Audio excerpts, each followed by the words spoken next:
Well, everybody, yeah, welcome to this awesome webinar. So we're gonna get started. My name is Nate Huntley. I'm one of the coaches here at Tailored. Joining me is one of our other coaches, Roger Perry, and running things behind the scenes, just so you know, are Kavina Wilson and Marianne Ashley. And we are super excited to be with you and are really looking forward to the next hour where we're going to talk about stewarding the first gift well, turning a one-time gift into a second gift, and securing matching gifts. So, yeah, so glad to hear where some of y'all are coming from, because I think we're going to have some good insights to share with you. So, but before we dive in, we do want to let you know that we recently launched an e-course that walks you through the foundations of biblical partnership. And we want to offer everyone who registers this morning a discount to check it out. So be looking for an email following this webinar with more information. And just like we've already been doing throughout the webinar, we want to hear from you. So as many of you already noticed, at the bottom right-hand side of your screen, you should see the chat button. This is where you can tell us who you are, where you're calling from, and put any other comments that you want to share with us throughout the call. The other button that we want to draw your attention to is the Q&A button, also there at the bottom of your screen. If anytime you have a question, please put it into this box from here on out in the webinar. So comments can go in the chat, our questions can go into the Q&A. This is a live webinar where we can learn from one another, so ask as many questions as you want, and we will do our best to get to them all, either live or via text in the Q&A. And we'll be giving you a few poll questions throughout the webinar to get feedback around your fundraising experience and goals. So, yeah. Yeah. Well, our team has spent more than 20,000 hours coaching ministry leaders and missionaries, and most of them say, I need more donors. But in reality, they already have many of the contacts they need. They just aren't cultivated well after their initial gift. The first thing we need to find is, what is a second gift? For today's purposes, we're really looking at approaching people who have given one initial gift anytime in the past. So the second gift is literally the second time they're giving. But the same tips can also be applied to a third or fourth gift, especially if the giving has been spaced out over several years. These one-time gifts are commonly given for launches, a year-end appeal, special projects, or after speaking at a church. So sometimes that means people are giving that you don't even know. Studies have shown time and time again that the earlier you acquire a second gift, the higher the total giving of a donor will be over the lifetime of their partnership with the ministry. But before we move into how you secure a second gift, first look at how to steward a first gift well, so you're better prepared to secure a second gift successfully in the future.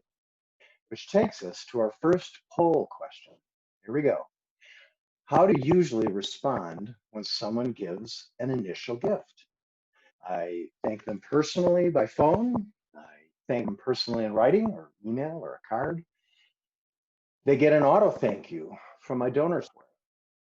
I add them to my newsletter list, or not applicable, haven't started yet.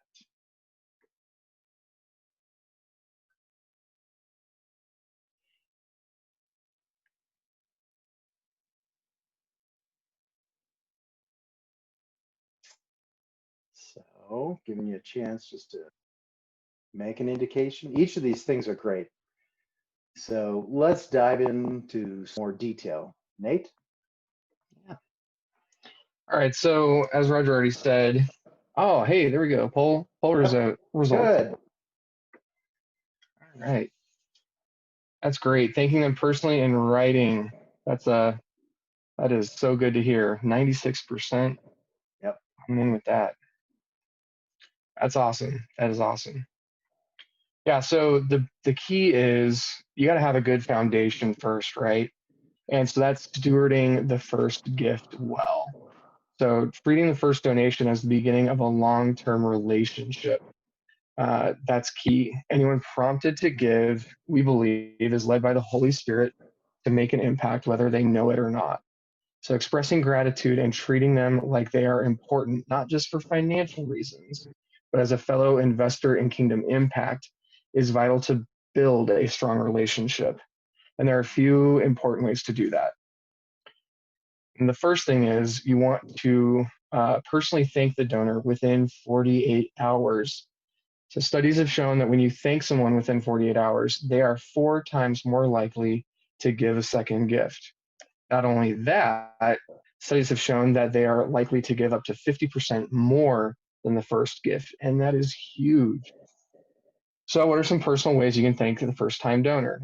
So, phone call. Picking up the phone and making a call is a big deal nowadays. If they don't answer, a simple voicemail telling them how thankful you are for their gift goes a long way. And if phone calls make you a little nervous, which we understand, we recommend using slide dial, which allows your calls to go straight to voicemail. And that I believe is we're going to post that up into the chat. It's an actual website you go to. They give you a phone number. It's fantastic. It really helps with building confidence. So the second way is personal email. An email that is sent just to them, not an automated or mass thank you, can make a huge difference. Text or social media. More and more people are connecting through text and social media, not just email. So feel free to mix it up based on your network. A handwritten note. Here we go. That large poll result. If a handwritten note would take more than 48 hours to arrive, add this as an additional way to thank them. After one or more of the immediate options have been shared, have been exercised, because through the corporate world found that retention rates are 50% higher among customers who receive cards. The same could be true with those who are consistent in thanking their partners in ministry. And when thanking them, answer this question for the donor: why did my donation matter? If you can't communicate the importance of their gift, they're less likely to give again. So share a story of impact with someone. Tell them 2 or 3 ways people are being ministered to, and remind them why giving now was so important. So second, you want to understand what prompted them to give. Your heart posture should be genuine in this, not for marketing purposes, but to better understand the passions of the donor. People over profits. I'll say that again. People over profits is a core value at Tailored. We hope you draw that value into your relationships. Remember, this is a relationship. So it's not transactional, it's transformational when we're looking at giving. So so you could be missing out on what makes their heart sing without even knowing it. It's about making connections with what matters to them, which can help you make future asks more personal. So some practical ways you can understand what prompts people to give and what's important to them are by asking questions like this. So how did you hear about this ministry? What are the ministry interests? What part of the ministry interests you the most? What compels you to partner in the work? What would you like to hear about in newsletters? Mm-hmm. All right, those are some great questions. And lastly, stay in touch. Get them on your newsletter list, your Christmas list, and whatever other lists you have, so that they can continue to hear from you and receive updates from the ministry as a whole. Okay, turning a one-time gift into a second gift. It's easy to believe that someone who has given once won't be apt to give again. However, they gave once because they were interested. Therefore, they are the most likely place for future giving to come from. Your cultivation of this donor is essential to the long-term health of a growing ministry. Luke 12:34 states, "For where your treasure is, there your heart will be also." They found a compelling reason to place their treasure with the ministry. Reaching out again can remind them of how important the ministry is and invites them to invest their time. To prepare for making the second ask, think through the following questions. When is the right time to ask? Certainly, it should be after you've thanked them for the first gift. It's also ideal that you ask within 60 days of the individual's first gift. Although you might think that is too soon, this is actually based on research that says you should reach out that soon. This is particularly effective in turning a one-time gift into an ongoing partnership. For example, if you have someone that gives a one-time gift for year-end, follow up shortly after and let them know you're also looking for people to partner on a monthly basis, and ask them if they'd be interested in hearing more about that option. You can also use the 3-to-1 ratio. Research shows that having 3 times of general communication between your asks is more effective. Thanking them is your first. Other points of contact, reaching out to see how they are doing, asking how you can pray for them, or sending a newsletter update. The important thing here is that people are not only hearing from you and getting updates on the ministry, unless you're also asking for money. What's the most effective way to connect with this person? We're going to walk through the options that you have, starting with what in general seems to be the most effective. Number one, in person. In-person one-on-one is the most effective option because it lends toward the strongest relational connection. But sharing in person to a group can also be effective because you're still showing up in person, which gives a long way to show your investment in making a connection with them. Number two, video call. Nonverbal behavior is the most crucial aspect of communication. So if you aren't able to connect with someone in person, whether it's because of good or because of not being in the same location, schedule a video call. 3, the phone call. Maybe you don't have an adequate internet signal or the other person doesn't know how to use a video app. So a phone call is going to be the next best option. Still live, still voice to voice, so it's still a strong personal connection if the other two aren't available.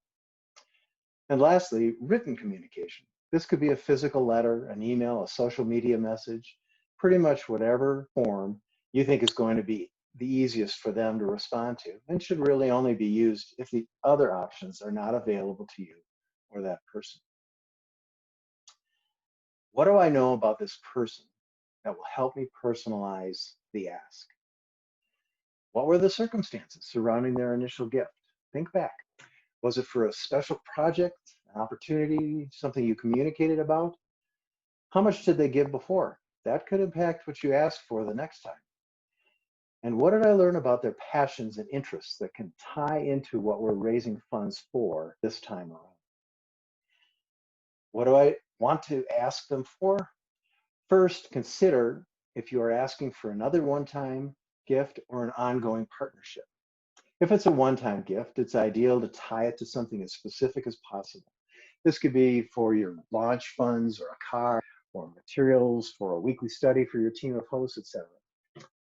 If you're going to be asking for a specific amount, it's recommended to ask for 50 to 100% more than their last gift, which is a good time to respond in the chat box to our second poll. What's the average one-time gift you see from donors? Less than $100, $100 to $250, $200 to $500, or over $500? Or not applicable, I haven't started yet. I'll give you a second just to fill that in.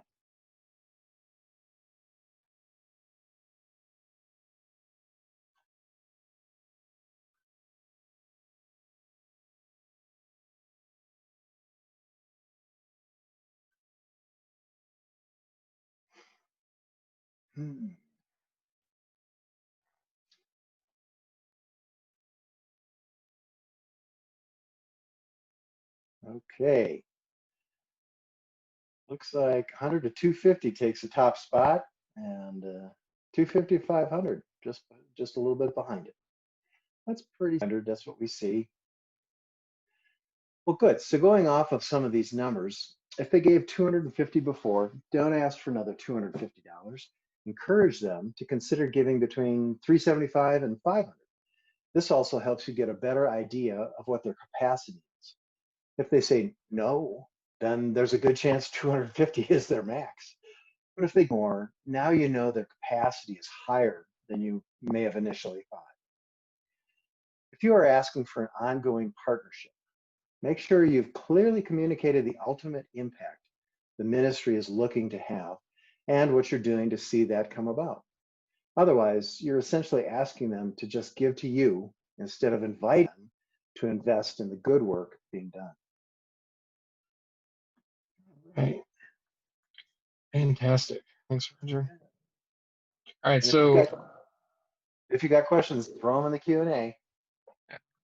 yeah. All right, so we wanted to add a section here about matching gifts to this talk because matching gifts can be a great way to just find now first-time givers as well as encouraging past partners to give again. So our third poll question: have you ever utilized matching gifts? So we got the simple yes and no.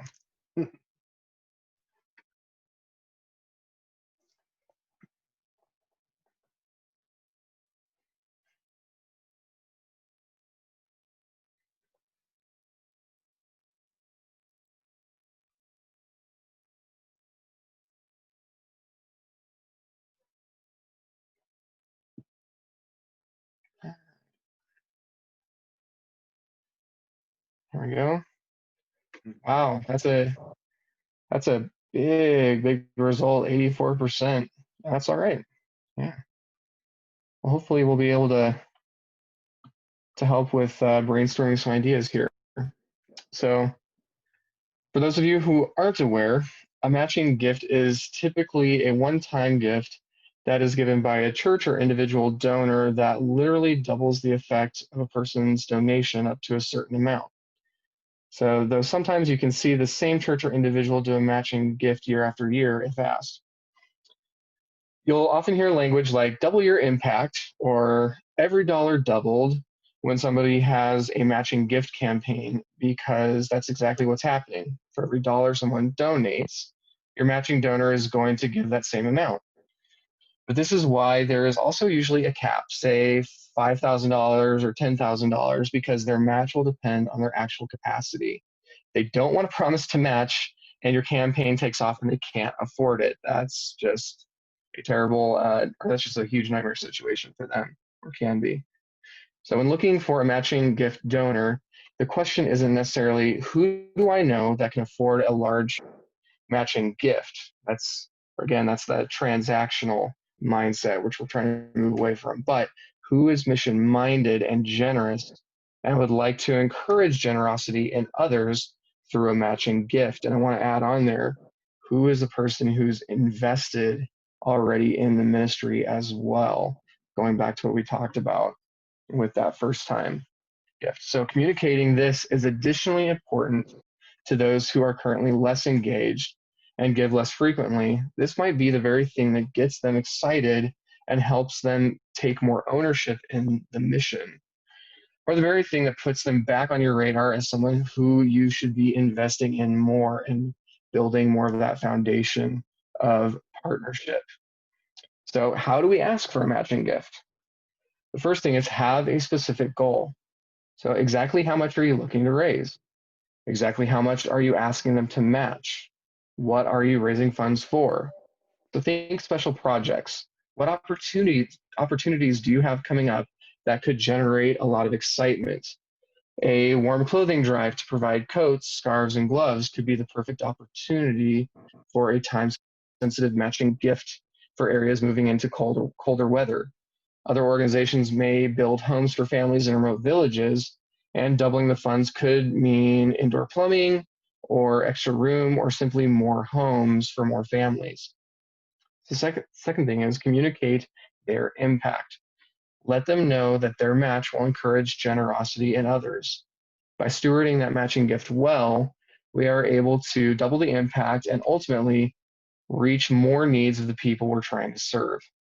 And the big part about this is follow up. Just because you sent the message with an ask doesn't mean your job is done. People are busy, and it's likely that you're going to need to follow up. A lack of response rarely means they're not interested. I'm going to say that one more time. A lack of response rarely means they're not interested. It just means they haven't taken the time to respond. Nate, we do have a question here, if I can interrupt. Yeah, Yeah, good. so Nicholas is asking, is there a database of companies that have matching gift programs? So like a potential partner works at company A, can I search a database to see if company A participates in matching gift opportunities? I don't know if you've heard of anything like that. I have not heard of a database. So yeah, I haven't heard of one. Roger, have you? I was thinking just recently, I saw a list of Christian companies, particularly in America. I'm sorry, guys, all over the world, but they are very supportive of missions and ministry. So contacting them might be just an individual, type of activity for you. I don't know of a database other than that. Yeah. And then we do have one more question Good, from Jay. good. Jay says, how do you see matching gifts work for ongoing personal fundraising? It's a great question. So if we could ask a clarifying question, Jay, are you talking about ongoing monthly personal fundraising? Yes. Okay. Well, that's a great question. I believe we actually, if you want to check it out, we had a webinar just last month or the month before about how to get people, how to get one-time givers converted over to monthly givers. I would highly encourage you to go check that out. So we talk about it a little bit more in depth there, whereas we might get a little derailed in this platform. Yeah. So. Let me give you a story of a matching gift. A client I worked with in the past, whom I'll call Jason, received a fairly substantial gift from a ministry acquaintance and assumed it was just a one-time thing. I challenged him to ask again anyway, letting the donor decide for himself. And Jason was shocked to find out the man and his wife would consider doing a matching grant. We developed some presentation materials, brochures, but after submitting the information, there was no response, just silence. What do I do? He asked me. I said, ask again. No response came. Again, kind of shrugged. Yes, but don't see it as 3 strikes and I'm out. People need time. They can be distracted or they can be testing you. A week went by, then another before he got up his nerve to send a text. 2 more weeks dissolved off his digital calendar with little hope left. Just call him, I said. Okay, I will. Jason finally connected, and that very night, my email lit up with his astonishing report how the couple decided to move ahead with a matching grant for a precise period of 5 days at the end of the month. Up to $12,000, guaranteed. Excited emails flew across the internet to every contact he knew. Reminders and daily updates instilled a sense of urgency. And in the end, God brought in almost $24,000, all from his diligence to not just make the second ask, but to follow up until he got a response. So to promote a matching gift, you could use language like this. Great news, the neighboring village has completed the construction of their school building so children can learn to read and write in their own language. Now we must collect the curriculum and books necessary to teach these children. To break the chains of illiteracy, we have a goal of purchasing 200 new books. We've had a special donor step up to provide a matching gift of $1,500 to any donations given in the next 2 weeks. Can you partner to double the impact, invest in the literacy of the village children? Just a good example. I'm sure you could translate that into your own ministry's needs, but it's simply positively giving people an opportunity to respond in a much more unique way. So Q&A, anybody got questions? We have a question from Barnabas. Is there a list of Christian companies that our ministry can reach out to and present ourselves? Where can we get this list of Christian companies that love to support ministries, especially international ministries? This is a great question, and I do not have an answer for this, but this is a great question. I actually do. So you can actually find it right on the web, and putting the link in the chat box right now. There is literally a Christian business directory online that has actually has a map that you can select what state you're from or what state you're in, to be able to connect with local businesses. Because remember, we're wanting to have that personal connection, right? Build that personal bridge, and not necessarily just cold calling without any sort of frame of reference to them. Building that relationship. So, highly encourage using this to find those businesses in an area that you're from or you have a connection with. So that's a Will great that question. will that help on a global scale, Nate? I mean, how Mhm. does somebody from India or Nairobi, or I mean, who would they connect with? Great question. So from that point, I would suggest that you go to the Christian Business Directory, and start just searching around. I believe that you can search for certain types of businesses. So think about what your ministry does, what its impact is, and think about potential business areas that have a similar touch point. So, for example, if you're working with disenfranchised kids or working with the hungry or the poor, maybe you can find a restaurant because they do have restaurants on there, or you could find a food supply company, or even this is a fantastic one. I have a story about this. Um, Investment firms. So I had a longtime partner who was a part of Merrill Lynch, and they actually have an entire giving wing to Merrill Lynch where they will do a personal match with their different investment brokers for specific areas, and they actually have an entire wing that's devoted to relief aid. So if any of you need a starting point, you can actually go check out Merrill Lynch. Um, Yeah. so yeah. I had a client one time that their our ministry was building homes and churches in Haiti and Guatemala and Honduras. And so we were playing around with ideas about how do we get somebody to donate the materials that are necessary. We looked at, loading up these big carts and having them shipped down on boats, and it wasn't cost effective. But as we brainstormed together, we talked about connecting with people in construction that already have the heartbeat and saying, look, we can't send a container down. It's going to cost us, $1,500 just for the container.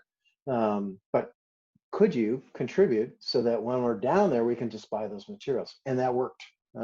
So it's just finding people with that common heart interest that are in the marketplace and do have the resources. Yeah, that's so good. Okay. So good. Any other questions, Ashley? Or Marianne, what are you seeing? Yeah, there actually, I've been ferociously typing and answering some of these, so I think we're okay. Okay, are we covered? Okay, we don't want to ignore you. We're so grateful for all your questions, and we will try to get back to them, even if it's after the seminar this morning, just to make sure your questions answered. So, well, let's reflect on what we have experienced this morning. Using the chat, tell us what is something in this webinar that's been helpful for you. That helps us as coaches learn how to prepare our next webinar and be more effective. So if you can take a couple minutes and just drop one thing in that resonated with you, that helps us. We don't want to get up and do seminars that are ineffective, so we're listening.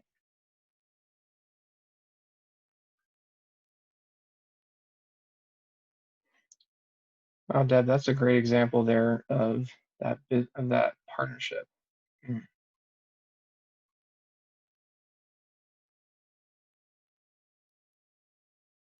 Yeah, matching gifts. Yeah, Kelsey, that 48 hours it can change so much. Mm-hmm.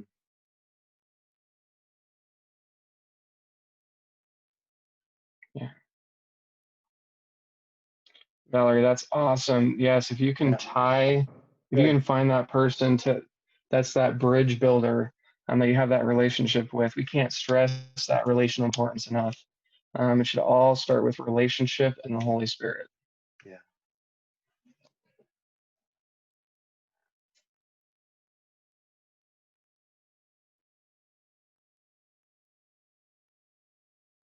Okay, the 3 touches, that's good.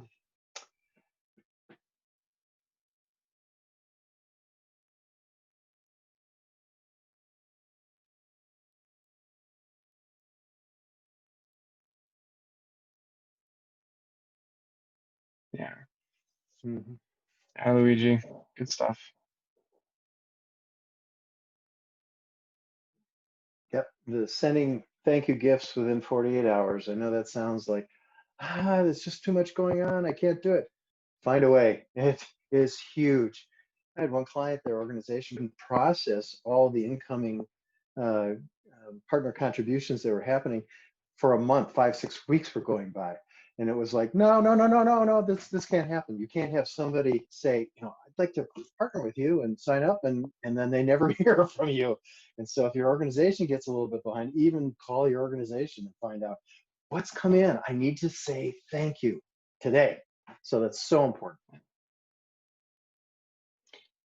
Valerie, yeah, that's great. Following up on not being notified when someone gives. One thing that you might want to consider doing is asking your agency's finance office, because they'll oftentimes see it before they'll post it up into whatever tracking platform that you use. You can, if you want to just check in with them, they can often just get you the information offhand before it's officially up. So, ooh, Rich, I gotta say, yeah, Rich and I are with the same organization, and man, this guy has taught me just about everything I know about partner development. So thank you for this reminder of Luke 16, Rich. Mm-hmm. If you're a good steward of what I've given you, then you will receive more. Oh yeah.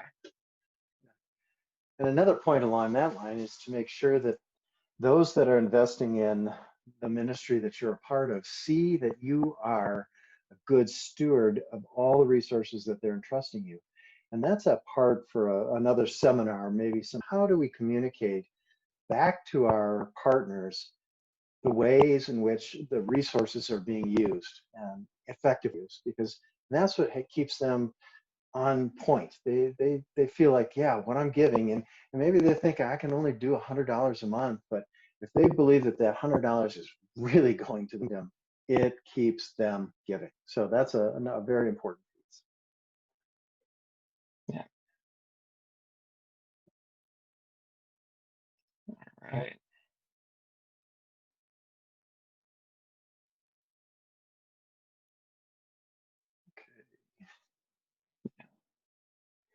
Eric, that's a great question. The correlation of those who give to your ministry and have some type of prayer strategy.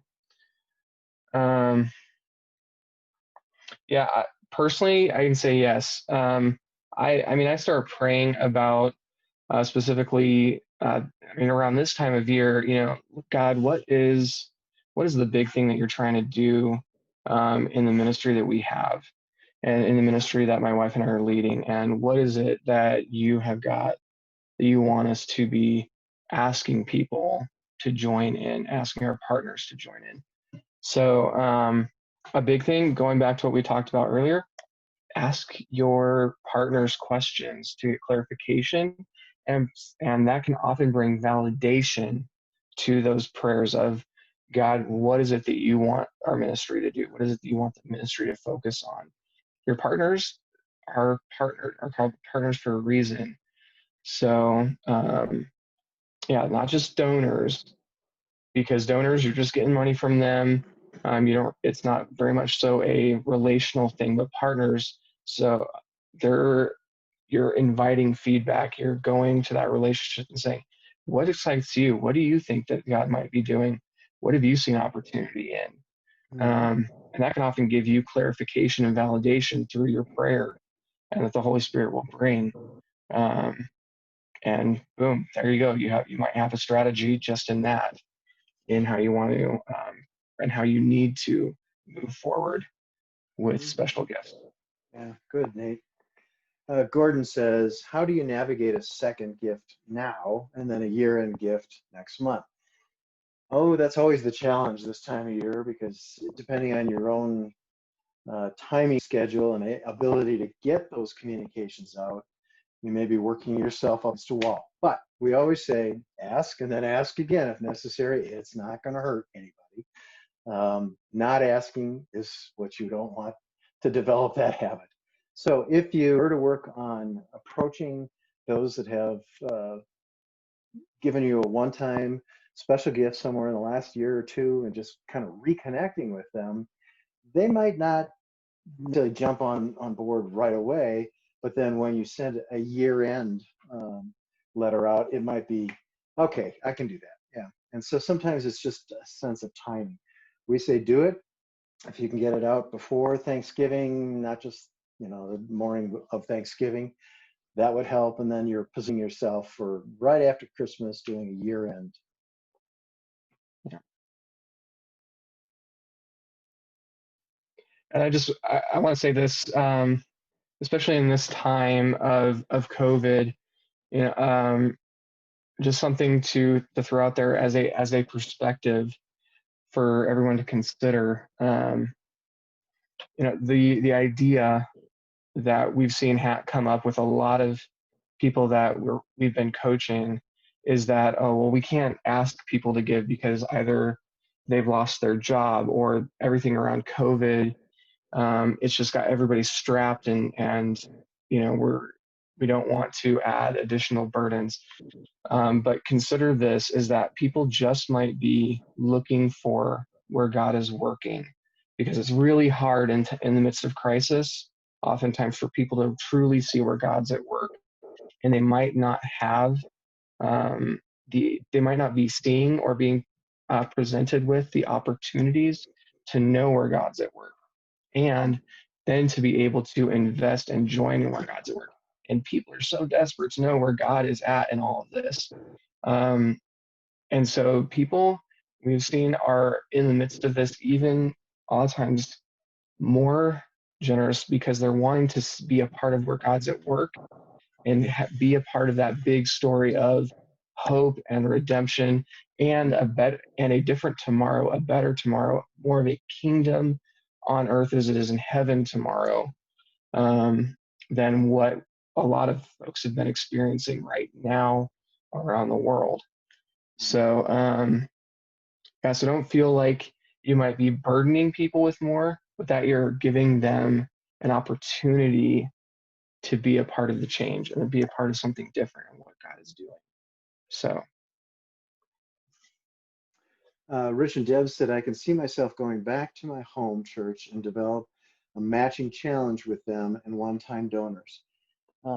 In my experience, churches will not do a matching grant, but members of churches can. And so I would encourage you, as you look at the possibility, there are people with resources that are very sensitive to investing. That's probably why they have a lot more resources than some of the rest of us. So they're going to look for how they can increase their return on investment for the kingdom. And those are the people that you want to be talking with. And maybe you can look in some of our past seminars talking about advocacy, finding an advocate for you that could talk with them and say, hey, I think you should consider maybe helping them on an investment basis.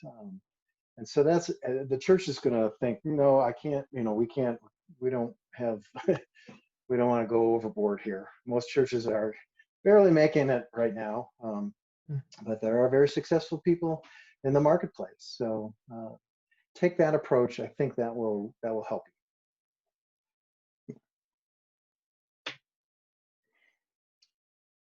Gordon, yeah, this is a great question. Strategy. What should your strategy be integrating this around Giving Tuesday? That's a great question. If I can, because that opens up a whole nother topic. I believe it was September's webinar. you can go to our YouTube channel. You can check out September's webinar on how to secure your end gift. And we do talk about Giving Tuesday in that one, and giving and having a strategy around that. So yeah, that's where that would be my starting place for that.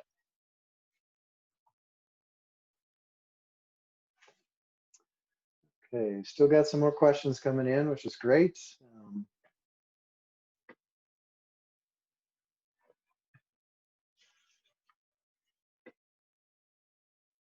Eric, that's a great reminder there. 2 Corinthians. Yeah. Or Chronicles. No, Corinthians. Tell you what, 7:46 in the morning is not enough coffee for me. Oh yeah. Well, around the We world. do. Go ahead. Sorry about that. We do have a couple more questions here. First one is a great question. What if I haven't done follow-up well with previous one-time gifts? So we talked about the second gift, but what if you haven't done that previous one-time gift? What if you haven't done well with that? What's a good way to address that? So we can do that better going forward. Well, we say the old adage, you never get a second chance to make a first impression. But on the flip side of that, you never get a second chance at a second gift if you don't ask. And so it's a case of just regrouping, going back in humility and sincerity and saying, last June you sent a contribution in, and we were just slammed with mission work at that point. And I don't know if I thanked you for that. And I just wanted to express that, how much gratitude we have for you. And then you can bring up a second. And it's like, okay, you segued in a genuine and humble way. And I think people will respond well to that. Your heart attitude is so important in this respect. People give, and they're not looking for thanks so much as they need to know it got to where it was supposed to go, and I'm a part of the team. People don't want to just be donors anymore. They want to be investors for the kingdom. Yeah. Yeah, remember, it all comes down to relationship, and relationship is so hard without authenticity.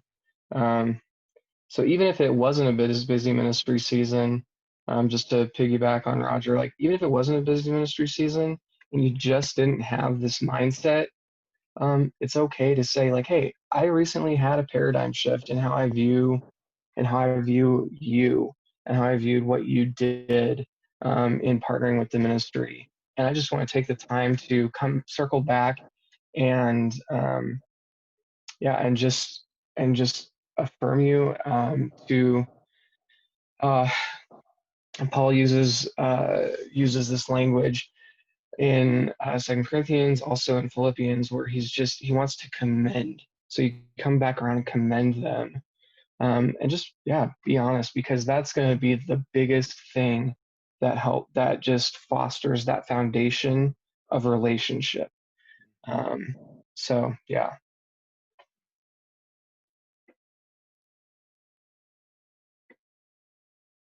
Yeah, Eric, it's a joy to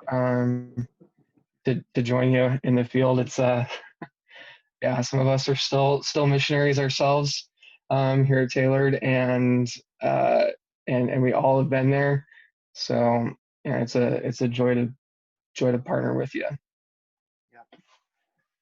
And for those of you that need to head off, a couple of you have to go to another Zoom call. God bless you. We're so grateful that you came. I just want to remind you to be looking for an email following this webinar with more information on our recently launched e-course that Nate mentioned at the beginning. It walks you through the foundations of biblical partnership development, and we want to offer everyone here a discount to get started on being a healthy foundation for long-term sustainability. Also, we want to let you know that next month's webinar pairs nicely with this one, which is how to convert donors to partners. always stay fresh with new relationships and new donors is hard. Why not think about sustainability and converting one-time donors into monthly partners? Join us December 10th for that webinar. And you can register for that webinar. The link is on the screen. And for real-time updates on free resources and more, follow us on social media. We've got them all right there. Don't feel like you're alone. We don't want you out, searching in some distant place and feeling like I don't even have anybody to connect with. Get in touch with Tailored. Well, we can answer, Nate and I can stay on if there's questions, but we want to just say to everybody, in honoring your time, it's been great to be with you today. I hope you are walking away with some valuable tips on how to secure those second gifts. And thank you so much for joining us. Have a great day, everyone. Keep believing.